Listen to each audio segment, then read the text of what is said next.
জয় শ্ৰী ৰাধা কৃষ্ণ।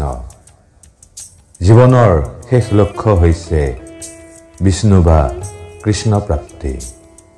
মানুহে এই জড় জগতত জড় শক্তিৰ দ্বাৰা প্ৰভাৱিত হৈ থাকে বাবে জীৱনৰ লক্ষ্য কি তাক বুজি নাপায়।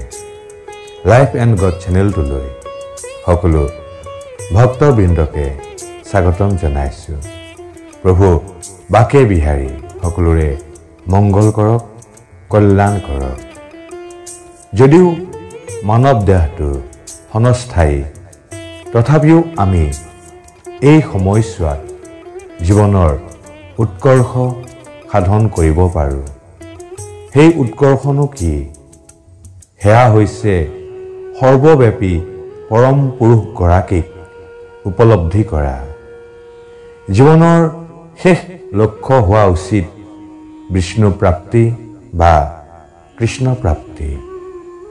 প্ৰহ্লাদ মহাৰাজে কৈছিল, হে বন্ধুগণ, তোমালোক যদি বুদ্ধিমান হোৱা তেনেহ'লে শিশু কালৰ পৰাই ভাগৱত ধৰ্ম পালন কৰিবা।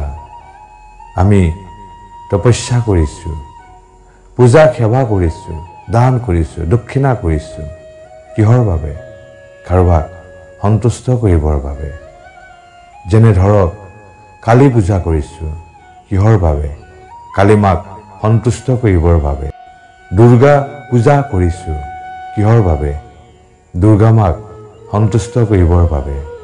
কিন্তু আমি এই সকলোবোৰ তপস্যা, পূজা, সেৱা কেৱল পৰমেশ্বৰ ভগৱানৰ কাৰণে কৰা উচিত। যেতিয়া ভগৱান শ্ৰীকৃষ্ণ সন্তুষ্ট হয় তেতিয়া নিজে নিজে ফল লাভ কৰিব পাৰিব।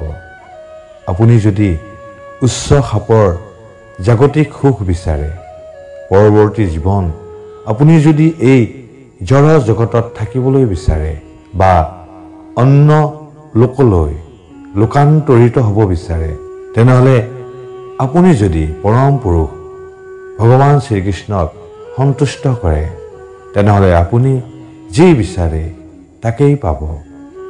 কৃষ্ণ আমাৰ প্ৰকৃত পৰম বন্ধু।